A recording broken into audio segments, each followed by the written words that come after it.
Hello, Ron. Hey, what's up, Mike? How you doing today? I'm good. How are you? Pretty good, man. We got a big show today. This is our Rock Show episode 69. Yeah, good number. Good number, especially in those sexual positions. Yeah, or if you're born in that year, like me. Yeah, but you want to order that combo in a Chinese restaurant. That's not very good. I'm not eating much Chinese food these days, anyway. You were asking about Wahop. Yeah, I was asking. I just was wondering if it was open. I don't I know the last time they had like a thing outside saying they were closed because of the coronavirus. I don't know if they opened up, but somebody was saying they're open for delivery For or takeout. takeout. Yeah. Yeah, yeah. All right.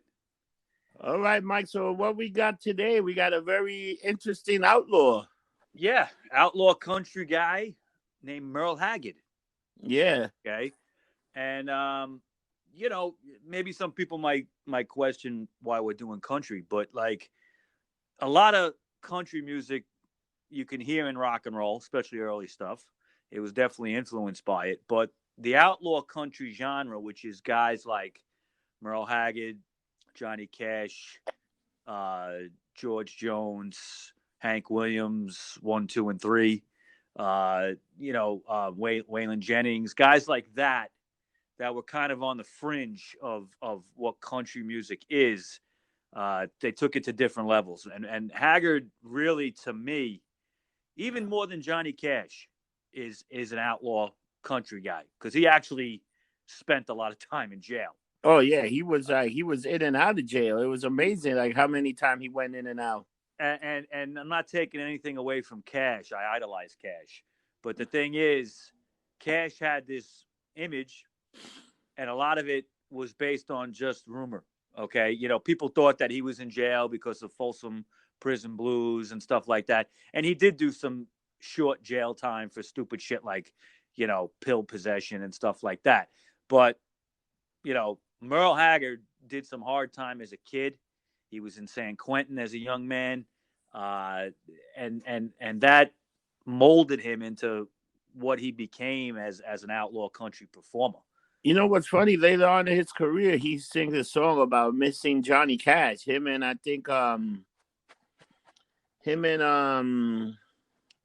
Willie Nelson. Willie Nelson, yeah, I think right, right, Oh, right. do I miss Johnny Cash?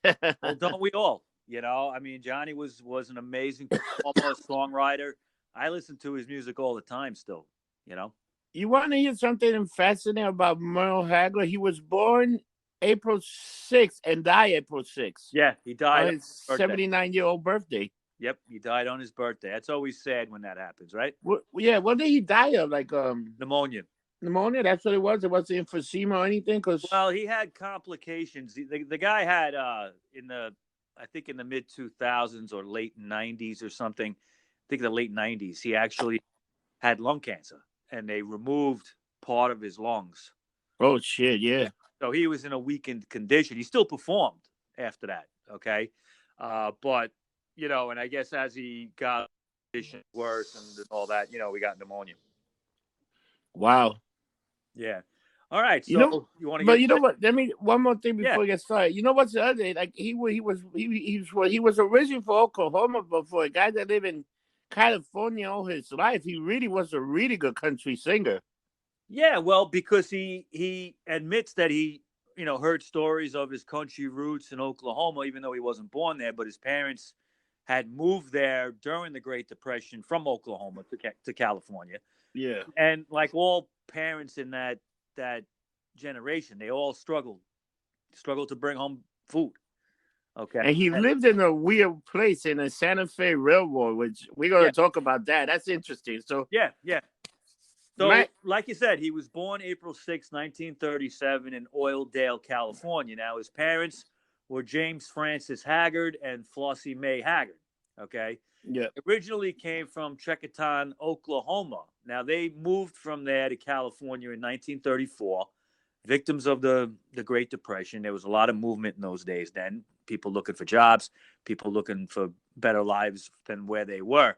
Oklahoma was a tough place. There wasn't many jobs. Okay, and I think California being probably a little newer, less people out there. There were like more opportunities, and he had heard about a job on the Santa Fe Railroad he could get. So James Haggard moved the family out there to the Bakersfield area. They had two children already, Lowell and Lillian. Okay, and they moved into a small apartment in Bakersfield as the father started working at the railroad. There was a woman in the area that actually owned a boxcar, a train boxcar. Okay, and she had suggested to James Haggard that he could fix it up and move on to the property and fix the boxcar up into a house. All right.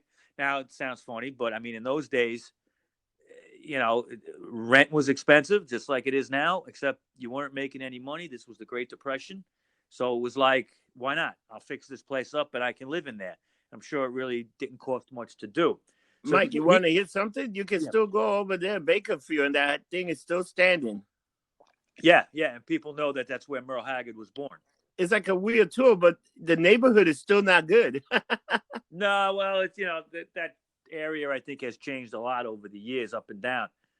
But the father did remodel it, and they would move in, and Merle Haggard would be born on April 6, 1937, in that particular boxcar. Yep. Now, sadly, in 1945, James Haggard would die of a brain hemorrhage, and that deeply affected the 8-year-old Merle Haggard. His mother would have to pick up the slack, and she became a bookkeeper, and she worked a lot of hours, and a lot of times Merle was left to himself. The older brother Lowell was still around, and in 1949, when Merle was about 12 years old, Lowell gave his younger brother a guitar, and he loved it. He taught himself how to play it by himself, and he was listening to a lot of like country guys like Hank Williams and Lefty Frizzell, okay, who were very popular at the time. And Bob Wills also. Yes, Bob Wills also, right. Merle's mother worked a lot, like I said, and as that happened, you started to see Merle become more rebellious, more kind of like antisocial in a way. All right. He was kind of like doing his own shit at a young age, and it led him to get into trouble. And his mother saw it coming, and she sent him one weekend to a juvenile detention center to kind of set him straight. But it actually probably made him worse. He rebelled more after that. Yeah, like he was like really out of control, man. He was getting into trouble a lot. Yeah, I mean, by the time he was about 14, he'd been busted for stealing, writing bad checks even, okay, at 14 years old. He got sent to a juvenile detention center in 1950, and when he turned 14, he ran away to Texas with his friend Bob Teague, and they just rode around the state on freight trains and hitchhiked all over the place. And Teague and Haggard in Texas would be put in a juvenile center, but they would escape. And I believe, he escaped a few times. Just amazing. Yeah, good at it. He was good at it. Both of them escaped, and they hopped a train, I believe, or hitchhiked to Modesto, California. And there he would do work a lot. He different odd jobs. He drove a potato truck. He was a short order cook. But one thing he got interested in is performing, and he debuted with Bob Teague playing guitar at a place called a Modesto bar called the Fun Center. And he was paid $5 to play on stage, do a couple of songs, and excuse me, and he got free beer. That's like a lot of money, you know that $5 and free beer. Mm-hmm. Back then, it was in the 50s. Yeah, so, I'm like, that's a good deal. He must have brought in a lot of people. It must have been a rowdy place, you know. Yeah. So in 1951, he would return with Teague back to Bakersfield, but he got busted for truancy and petty larceny. Truancy was, in case you don't know, that's when you weren't in school and you were supposed to be in school. Yeah, it's like skipping school. Yeah. So I don't know. Do they even have truant officers anymore? Nah, but I remember in Playland, those guys used to come in there. The guy used to hide me every time. He said, "If your dad knows you're here, he'll kill me." I've been stopped by regular cops, like, "Hey, how come you're not in school?" That kind of shit. I remember that. but not they used to be like a specific truant officer. Didn't the Little Rascals always get busted by him? Yeah, those guys will come in to play that every so often Yeah. on a school day. If you were there from 10 o'clock to, they'll take you in. Yeah, they'll bring you to school. Yeah, Yeah, I know. I remember seeing that. it was funny. Yeah, it is. It is. Now, what happened at that time, even though he was getting into some legal problems, but he got to see Lefty Frizzell play in concert. And at one point, I believe before the show, Lefty actually heard Merle in the audience singing his songs, Lefty's songs. And he was actually impressed. And he asked Haggard to sing that night. And he sang with Lefty on stage, and the crowd loved it. And it was at that point that Merle said, I'm gonna pursue a musical career. This is what I want to do. But actually, Lefty wanted him to open up for him. Yeah, he was open up for him, but he actually sang some songs too. Yeah, and he was impressed by him. And you listen to Merle, he could sing some of that early stuff. He's got a good voice. Yeah. 1957, he had gotten married, but he was broke. And he actually, in a moment of desperation, he tried to rob a Bakersfield Roadhouse, which is like a bar. Yeah. And he got sent to a local jail because of it, the Bakersfield jail. But he actually tried to escape and got caught. And they sent him up to San Quentin. Okay. And that's rough. And his wife was also kind of a bitch. She was having a kid with another dude. Right. When he got into San Quentin, he found out that his wife was pregnant with another man's child. And that messed him up psychologically. He just couldn't deal with that. Yeah, he was fucked up. Yeah, yeah. Now, he considered this trying to escape from San Quentin, okay? There was a guy named Rabbit. His nickname was Rabbit that he was friends with in the jail. Yeah. Rabbit would actually escape, okay? He would get out. But the friends that he had in jail convinced Merle not to try to do it. And Rabbit went on his own, but he would get caught later, shortly after. And he would be returned back to San Quentin to be executed. Yeah, but you know why? Because he actually got caught, but he killed a cop. Yeah, he killed a cop in the process of I think getting captured or getting captured. And because it was like, I don't think he was out that long, but then, they got him. And I think he killed a cop on the way back, escaping or not escaping, but them trying to get him, Yeah. So he would be returned and supposed to be executed. Now, also at this time, Merle Haggard had friended this guy named Carol Chessman. He was a death row inmate, and he was in for robbery, kidnapping, and rape. There was a time in California law where kidnapping in certain circumstances could be considered a capital offense. Yeah. That's pretty strict. Dude, but that guy was weird. That guy was also an author. He was like a writer. Yeah, he wrote books from death row. I believe they're still in print. Okay. And I think he did artwork and stuff like that too. He was. Do you know any book off the top of the head that he wrote that would be interesting? No, I don't know the titles. I've heard of the guy. I think he wrote about 3 books. Yeah. Don't know the titles off the top of my head, but his name is Carol Caryl Chessman. Yeah. Chessman. Interesting guy. I don't know a lot about him, but I did hear of him before in time. I heard about him. So he was finally executed, right? Yeah, he did get executed like a few years after Merle would be released. Wow. But it was his association with Chessman, his friendship, and his friendship with Rabbit, even though Rabbit got executed, that inspired Haggard to change his life around. He knew he had to go straight. So he went in jail. He took advantage of the things that you could do in jail. He got a GED. All right.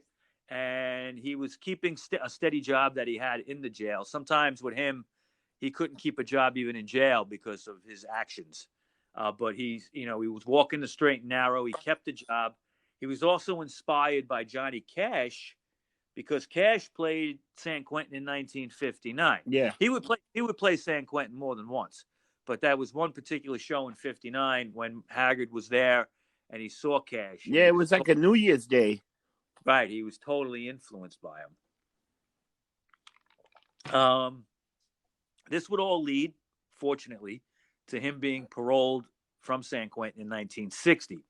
Later on in '72, when Ronald Reagan was governor of California, he would get a full pardon of all his crimes. That means he was never a criminal at all. Nope, everything was erased. That's awesome. Yeah. Now, when he got out of jail in '60, he started working for his older brother Lowell's electrical contracting company. He was digging ditches for him. Yeah. Okay. But what he would do is start performing. And he got signed right away to a label called Tally Records. Tally Records was a small label in the Bakersfield area of California. Now, Bakersfield, in the history of country music, is kind of important. There were a lot of acts out of there because they were kind of like the anti-Nashville sound. And Nashville, which has always been the center of country music, pretty much. Even to today. Even to today, always was. The sound coming out in the early 60s out of Nashville was a little too slick and polished for a lot of country music fans. It was, carrying over into pop music, kind of like where it is now. Okay. Like the country artists you hear now are just slick and polished. There's very few that are like singing about, crying into their whiskey and stuff like that, which is not anymore. That's the best kind of country music as far as I'm concerned. So the Bakersfield sound was becoming popular. And his first single for Tally Records was a song called Singing My Heart Out. Yep. Had a flip side called Skid Row. That record flopped. That single flopped. 200 copies only, I think it sold. Right. I think it was, it wasn't even, it was limited in production, in the making of the records, and it just didn't do that well in the area. There was another Bakersfield sound artist named Win Stewart. And in Las Vegas one night, Merle caught him performing a particular song called Sing a Sad Song. And he was so moved by it that he actually asked permission of Win Stewart if he could record it. And it was no problem. He actually recorded it. It became his first hit nationally. All right. That was 1964. He followed it with a bigger hit, a song called My Friends Are Gonna Be Strangers. And that actually went to the top 10. That song was written by Liz Anderson, and he would work with her on several songs coming down the line from that one. In 1967, he had his first number one with a song called I'm a Lonesome Fugitive. All right. And he had put a band together called The Strangers. So it was Merle Haggard and The Strangers. That's pretty good. They were pretty good, man, if you hear the stuff that they did. Oh, yeah, definitely. So, Mike, this guy pretty much once he really got into the music business, he actually had automatic success, He did. He was very talented, and he was well respected, and he was driven. All right. His idols were, like I said, like Hank Williams. Hank Williams didn't live that long, but for the time that he performed, he was driven, touring all over the country, writing a lot, and Merle was doing that. With the help of Liz Anderson in the beginning there, and also her husband Casey Anderson, they wrote some good songs together. Yeah.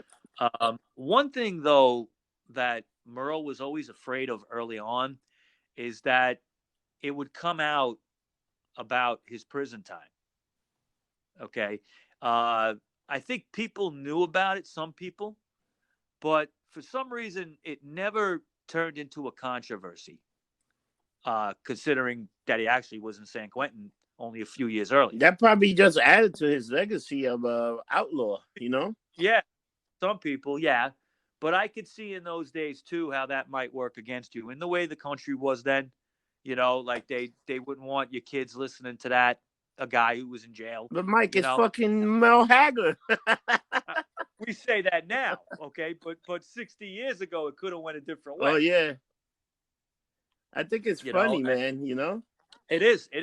And he would, later on, we're going to talk about it. I mean, he would be controversial and do shit that, yeah, I'm sure some parents were like, don't listen to this guy. But anyway, But the guy was no joke. 38, no. 38 fucking #1 hits. Holy shit! How many people has done that in a career? Some of those songs crossed over into the pop charts. It wasn't just country. Yeah. Yeah, I mean, not too many people have done that, and he's definitely up there as far as that goes. He was married at that time to Bonnie Owens, who was Buck Owens' ex-wife. Yeah. All right, she was his backup singer. In 1967, he had a song called "Brandon Man," and 1968's "Sing Me Back Home." That album and Brandon Man, the album. There was also an album called "The Legend of Bonnie and Clyde." Okay, and these three in a row here were probably some of his best recordings, as far as I'm concerned. What's great about them is they featured his band very predominantly. It wasn't just Merle with his vocals and his guitar. The Telecaster that Roy Nichols played was featured prominently. Ralph Mooney's steel guitar, his steel pedal guitar, and then the backup harmonies of Bonnie Owens. The productions on those albums are fantastic. That's pretty weird that you're giving your band such a, you're the singer, but you're giving your band such a feature role. Not too many people did that. No, I think he was a humble guy. I think that he didn't have any airs about him, that he was stuck up. It wasn't all about himself. He was loyal to his band members. He had different band members over the years. Maybe he wasn't the easiest guy to work with at times, but probably I think he was very humble. Prison made him that way. Yeah. He appreciated freedom, which would come out in his songs. And Bonnie was also she had some kind of a solo career too, right? Didn't she? Yeah, I believe she did have several of her own solo albums. I've never heard them. I mean, she had a great voice. Yeah. I don't know what it sounded like up in front, but in the background, she had a great voice. Yeah, because she was the first female to win the Academy of Country Music first ever award of a female vocalist after her 1965 debut album, Don't Take Advantage of Me. Okay, and it was around that time that she was with Merle. Okay, and I've actually never heard those records. Me either. You think she just got popular because maybe after being with Merle, maybe she took off herself? Well, remember, she was with Buck Owens. Oh, yeah, that's right. Yeah, she was married to him first, and he was very big for a while in the early 60s, I think late 50s, early 60s. Yeah, then she, divorced him and went with Merle. Yeah. And they would get divorced eventually, too. One person I got to mention is a guy named Ken Nelson, and he was the producer of a lot of these records of Merle's in the beginning. He was fucking great. Yeah, and he had a hands-off policy pretty much with Merle. Let him do whatever he wanted in the studio. He totally trusted Merle's talent, okay? And a lot of times it was just a matter of miking him right and recording him simply. And that's all you had to do. He probably also time each song and say, cut, let's go to the next one or whatever, Yeah, probably very easy to work with. At the end of the 60s, he had several #1 hits. There was a song called Mama Tried. Great song. Yeah, it's a good one. That's been covered by a lot of people, too. The Legend of Bonnie and Clyde was another good one. Now, he was beginning at this time to attract attention outside of country music circles. For instance, the Everly Brothers would cover Sing Me Back Home and Mama Tried on their 1968 country rock album called Roots. Yep. All right. Now, the Everly Brothers would delve into country, but they were more like a pop harmony group. Yeah, definitely.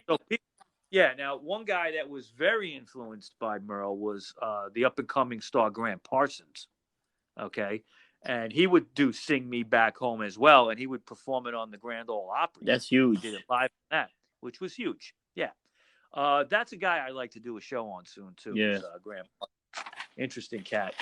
1969, Merle Haggard and the Strangers wrote probably his signature song, and that's called Okie from Muskogee. That's a great fucking song. Yeah. Now, it's one of his most famous. It's not his most famous. And it's a song about being proud, growing up in middle America, being patriotic, not afraid to speak your Don't smoke mind. He marijuana. kinda, yeah, don't smoke marijuana, right? And then there's a lot of interesting lines in that song, and you gotta wonder if the song is a little bit satirical as well as serious. Uh, People that are conservative minded love this song because it shits on protesters and Oh hippies, yeah. and they love that. Okay, and I get it. But interesting enough, um, he wrote it. He wrote it from a position of a guy that had lost his freedom and got it back. Okay, here's a guy who did time in jail. Okay, off and on juvenile detention homes and San Quentin. Wrote this song about freedom. And coming from him, I think he knows what freedom is because he lost it. Of course, and then he got pardoned Okay. by Ronald Reagan. Come on, the guy definitely Well, learned his yeah, ropes, you know? yeah, yeah. And what's interesting is also like it says in the line, if you're from Muskogee, you don't smoke marijuana. Yeah. Well, he And he don't would take no LSD. he would change his position on marijuana not long after that. Okay, because Merle Haggard was a big proponent of pot in the same way that Willie Nelson Yeah. is. Okay, his next single after that would be another big hit called "The Fighting Side of Me," and it's another patriotic song where he totally shits on hippies. He's just like, if you're gonna protest, that's fine, but don't burn the flag. I want to kick your fucking ass if you do that. Okay. And this was around the time, 1970, when he started changing his position on marijuana.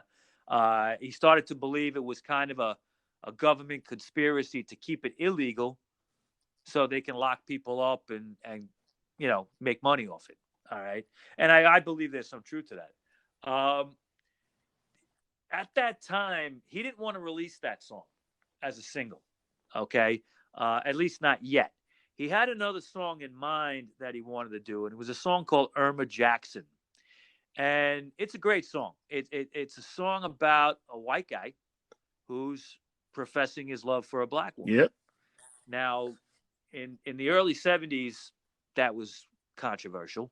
And the record company basically said, that was Capitol Records, basically said, no, you're not You releasing know that what's as a funny? A single. lot of guys wrote about, a lot of these white guys wrote about black women, even from Brown Eyed Girls to some of these other early guys. They were like secretly in love with black women, right? Well, look, man, I mean, that's always been around. Okay. And there's always, there was a taboo to Yeah, it for a I lot guess of years, so. not so Yeah. much anymore. Now when you think of Brown Eyed Girl, okay, the interesting thing on that is that was written by Van Morrison, who's Irish, Yeah. okay, and with a European background on that, that would not have been controversial in Europe. Okay. Okay, Because I think the because Rolling Stones sang about a black girl also. yeah, they have a song called Sweet Black Angel Yeah. off the Exile on Main Street album, but that song's more about activist Angela Davis. Okay. But yeah, no, and look, I mean, Keith Richards in his book Life that he wrote in 2010 uh, talks about how on that first tour, okay, the Rolling Stones of the United States, nobody knew that they were a white act Wow. in the South. They didn't know, Wow. and they were performing down there, and there would be, tons of black girls coming to see them, and they would just hook up with them, and, and it was like, they go home with them, and then the mothers would cook them breakfast in bed and shit, crazy shit. I Okay. know where Mike got his influence now. Yeah, I've always had jungle fever. That's true. So let's go Okay. back to that Jackson. The Jackson song didn't get released. Yeah, They told him not to. he wrote this song called Irma Jackson, and they didn't want to put it out as a single, and he was fighting with Capitol Records over it, but he didn't win that fight.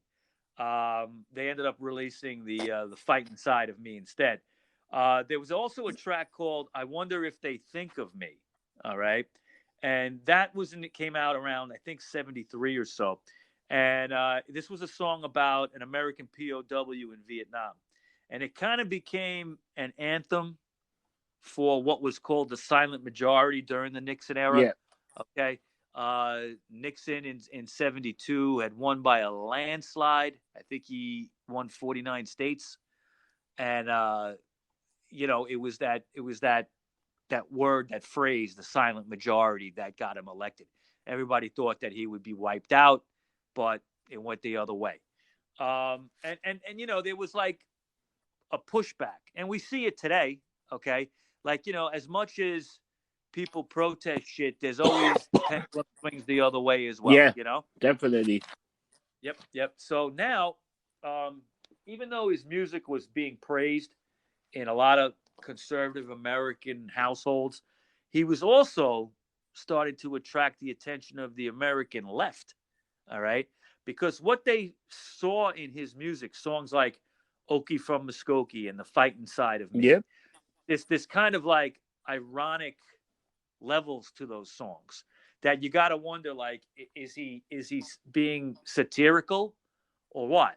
All right, now at that time Merle had begun smoking weed. He was started smoking weed in his late 30s. That was the first time he ever did it in his life. Wow. Okay. Yeah, he got into it at that age. And he was kind of like a conservative American icon, but also the far left liked him too, because those songs seemed ironic to them. So they would play them on FM radio stations, hippie stations, and stuff like that. They would play "Okie from Muskogee." 1973, at the height of a major recession we were in America, he released a Christmas song called "If We Make It Through December," and that would be a big hit. That's a And great song too. If you can make yeah, it is. It's a good Christmas song. It cemented his music basically as considered working class country, and I think he was. I think he spoke from a working But you know what? That class song could point of view. easily be a country music, but that song could also be a top 40 hit. I believe it was. I believe it did very well in the charts. Through the 70s, he would still have a lot of country hits. That Christmas song would be his last crossover hit into pop. Yeah. But he would write songs like "Someday We'll Look Back," "Always Wanting You," and "The Roots of My Raising." And they were all number one hits through the 70s. In 77, he would switch over to the MCA label, and he started writing more songs about kind of depression, alcoholism, and getting older. He was already in his 40s by that point. But this was a topic that he knew about, okay, because by 1983, he had divorced his third wife, Leona, after 5 years of a bad marriage. And that split, basically, the next 10 years of his life, he would be in an alcoholic spin, and a drug spin. Okay, he would be in a tailspin. And it was, it's kind of sad, because I think he hurt himself physically with that a lot. 1984, he would remake an old song called "That's the Way Love Goes," and he'd get a Grammy for that as Best Male Country Vocal Performance. I think that was his only Grammy, I think. Yeah, because he got a lot of different awards. Like, he got the Kennedy Center honor. He got a Grammy Lifetime Achievement Award. Lifetime, right. He got a BMI Icon Award. He got inducted to the Nashville Songwriter Hall of Fame. He's in the Country Hall of Fame. He's in the Oklahoma Hall of Fame. This guy got so many awards. It's crazy. I know. He's very well respected, I think, and he lasted long enough to get the respect, Yeah. You know what I was surprised you didn't talk about his he did that episode, The Waltons. Yeah, well, he was through the 70s and into the 80s, he would do some TV appearances. He was also on a show with Linda Carter, Wonder Woman. Okay, Oh, she yeah. had like a variety show one day. I think it was once, and he was actually on, and they did a duet of like "What's a Little Love Between Friends" or something like that. Okay, and I've actually watched part of that variety show on YouTube, and it's just Linda Carter hosting this. It's amazing. Yeah, I could. Almost as good. It's almost as good as the Brady Bunch variety show. Almost. Now, in the 90s, late 80s, early 90s, he was experiencing a lot of financial problems, and he was suffering from waning popularity. People weren't really listening much to his music. 1989, he had actually bought himself out of his record contract in order to release a song called "Me and Crippled Soldiers Give a Damn," and it was about the fact that the Supreme Court that year had allowed flag burning. Yeah, that's crazy. As a expression of freedom of speech, okay, of your First Amendment rights, and a lot of people were against that. And he wrote a song about it. "Me and Crippled Soldiers Give a Damn," and the record company wouldn't put it out, so he bought himself out of his contract, and he signed up with a different label, and they actually put it out. He would quit CBS and sign with Curb Records just to release that. All right. Through the 90s, he would tour. He had some health issues. He was diagnosed with lung cancer at one point. Okay. And he did have part of his lung removed. I mentioned that earlier. In 2000, he would release a very simply produced album called "If I Could Only Fly," and it was on the Anti label. That was the name of the record label, and it was done in the vein of kind of the Johnny Cash records that Rick Rubin was doing. Yeah. And Johnny Cash was doing. Just kind of like that first Cash record. He's actually recorded in his living room with Rick Rubin, and that's it. Wow. And they did the same thing on a 2001 album called Roots Volume 1, and with Merle Haggard, okay, where he had 3 originals. He did some Hank Williams, some Lefty Frizzell, a few other people. It's mostly covers, but it was recorded in his living room, no overdubs, and he had his original bandmates, the Strangers, with him. Wow. So it was like the 60s band that he had in his living room, recording very simply, acoustically, and whatnot. Very good record. A bit of a comeback for him. A few of these guys from the 60s were kind of coming back through the 90s and early 2000s with this kind of thing. Yeah, Johnny Cash, Merle. Also, Neil Diamond did a record with Rick Rubin. It wasn't as big a hit as the Cash one, but it actually is interesting to hear like Diamond like stripped down. That's the idea. Wow. Now, in October of 2005, he would release an anti-war song, okay, an anti-Iraq war song called "America First." And he was against the war in Iraq. He said, "We got too many problems here in the United States. Our infrastructure is crumbling, blah, blah, blah." Kind of sounds like Trump, right? I'm surprised Trump doesn't use that song as his theme music. Good point. And I'm sure just by knowing Merle Haggard's personality, he probably would have supported Trump. Yep. But he did die in 2016, so we'll never know, if he supported him or not.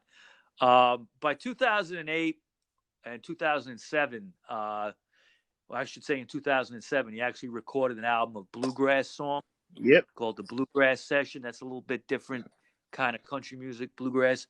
2008, he would tour extensively, but he had a bunch of shows he had to cancel because of failing health. 2010, he would make "I Am What I Am," all right, and he would do that song on the Tonight Show with Jay Leno, and it was a very good performance. By 2008, he had been diagnosed with lung cancer and been dealing with that disease and other things, and he would record and continue doing stuff, touring, but sadly he would die from pneumonia on his birthday, April 6, 2016. Wow, what a career. Yeah, really. And the outlaw country genre, like I said, I think he embodies that. He embodies it. his politics were complicated. You know, he wrote controversial songs that would be considered right wing. He wrote songs that could be considered left wing. Something like the anti-Iraq song he Yeah, did. you want to hear something Uh, funny? He was also in the cover of Time magazine. yes, I think he was. Yes, Which he is was like, one time. holy shit, man. Yeah, how many people can say they've been on the cover of Dude, but Time? he had so You many awards, man. This guy, like, know? Mm-hmm. he's like crazy awards, man. Like, everybody loved Merle Haggard. He did a lot of people, they have Yeah. a mean word to say about him, but his awards he's in so many places. Like, it's crazy. And I'll be honest with you, his music is some of the best drinking music you'll It ever is hear. great drinking music. All right. I mean, how many times you're in international and Okie from Muskogee Yeah. comes on and three people are singing You it? know what? Everybody knows that. They got some of his songs in doc too. So you be in Yeah. there. Oh, of And course. that's a great Yeah, place to definitely drink. not. You know what's Yep. amazing about him with 38 number one hit, and Yeah. between albums and EP, he had like 64 releases. 64 Yeah, albums. almost like with Yeah. everything, like that's Yeah. crazy. And that doesn't Compilations, even best of. include Yeah. live albums that probably came out other shit. So when you look at him, he had quite a hell of a collection. Yeah. Yeah. And, for the record, to be able to put out that much music in, I guess, 50 years, you would Yeah. say, okay, 50 years or 45 years or so, uh, you have to be talented. You have to have the respect of the industry that people are willing to just keep letting you go into the studio and record, maybe when you're not selling anymore. You know, I mean, he still was somewhat prolific at a time when he wasn't selling Yeah. anything, and that's always a sign of a real true I always artist. find it weird that he kind of came. He didn't know who the Dixie Girls were, but he kind of defended them in that weird thing that they sang against Bush. Yeah, when they was shitting on Yeah, George which I thought Bush, was weird. So he was very like fickle. Like he just kind of was like, listen, they got a right to their I guess opinion, so. Yeah, because he's and they definitely did, about the First and they, Amendment. So right, right, and they did. I remember when they did that, I was kind of like, well, I don't agree with what you're saying too much, but you got a right to say it. yeah. So, I don't care about stuff like that. People always get angry. Oh, they said this. Let people say whatever the hell they want. That's America. And I You bet know. you he influenced a lot of the country music singers that came later on. Oh yeah. Oh yeah. And listen, okay. We talked about Gigi Allen in the Oh, last episode. He liked Merle Haggard. Okay. it's And funny. He also liked other Hank Williams and Hagler. Hank Williams, Think about it, Merle Hagler, Gigi Adam. They all I guess like Hank Williams. the ultimate Yeah. outlaw. Okay. And another guy that was very influenced by Merle Haggard is Mike Ness from Social Oh Distortion. yeah. Okay. Mike Ness years ago said, if you really want to consider yourself a punk rocker, you have to listen to country music. And I remember when he said that, it was at a time in my life where I didn't totally get that. And then I got it, and I'm like, yeah, that's fucking true. But it's funny, Snoop Doggy Dogg is a fucking big giant listener of Johnny Cash. He loved Johnny Cash. Oh, yeah. He Oh, pretty yeah, much goes definitely. on to say he was the original gangster. Gangster. Yeah, definitely. I mean, it's all about attitude, and all those genres have that rebellious attitude, whether it's gangster rap or punk rock or whatever, country, outlaw country music. It all comes from that kind of like, fuck you, I'm going to do what I want kind of, and Merle had that, but he did it in a smart way. I think he was a smart guy. He did what he would record a song. He really didn't care what anybody said about it. He wrote a song about being in love with a black Think girl. about it, how he lived his life. He spent most of his childhood was in jail and going in and out, escaping to finally he actually lived the American dream to even getting a partner, a pardon by a governor that became president. Once you get that, that's fucking Reagan, crazy, man. hey, he lived a great life, and he died like he lived. You know what I mean, on his own terms, and that's all we can expect from life. That's all we can ask for. If we just can live on our own terms and die on our own So, Mike, terms. let me ask you a question. What will you pick if you had one song? What is your favorite Merle Haggard song? Oh God,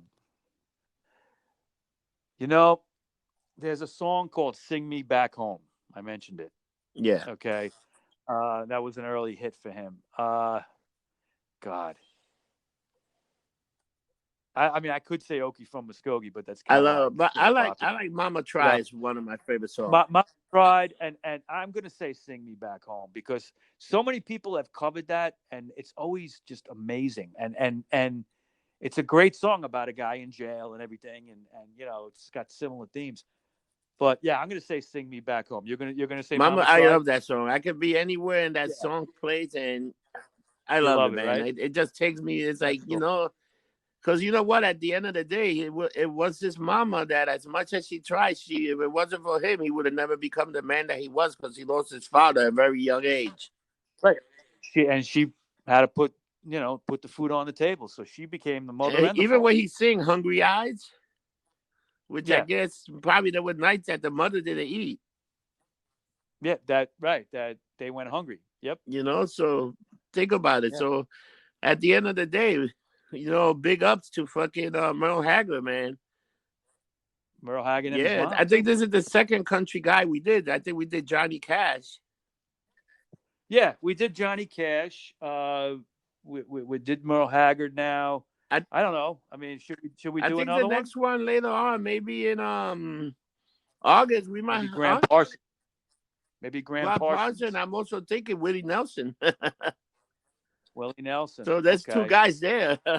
Or even Oh, George Jones Jones. Jones is another one that we got to talk about. That guy's another fucking lunatic. So Oh yeah. there's a Yeah, we few got guys. lots of Graham Parson. We can talk about Willie Nelson and George Jones. So you know what? The country jam for us is not over. Like the rock show, we like a lot of no. different music. Yeah, well, there's always one theme, I think, through all our shows, and that's that rebellious sentiment that's in all kinds of music, like I was just saying.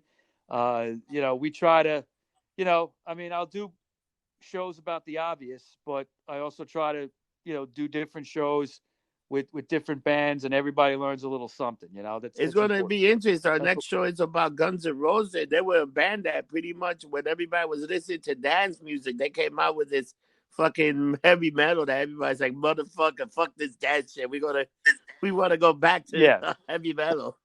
We're gonna talk about the making of the album Appetite for Destruction, That how should that be a went down. good. I think that'd be a good episode. 12 songs. And I think I think I'll mention it if Yeah, it's okay. I'm pretty sure that our other buddy in the Lumped Up universe, Freak John, is going to be on that show, giving his input because he's a yeah. big Guns N' Roses fan.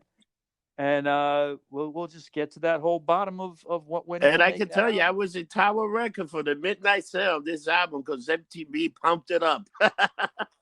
Oh yeah, do remember that? And I had seen them play an acoustic show at CBGB's around that Yeah, time as but well. Mike, I'll never forget. I'll tell the story. Being online, I got the record and the fucking cassette player. Then I had a journey home that you would never forget. I walked all the way from Tower Record to 37th Street and 9th Avenue in Hell's Wow. Kitchen at midnight. Oh my God. Back in '88, Yeah, right? Holy you shit. want to talk about? Yeah, you were asking for it. Did you have to give up Oh, anything, I or you made it made it home, but home it was alive? me and my boy, and I remember us working and walking around. And back then, there wasn't too many 24-hour stores open, man.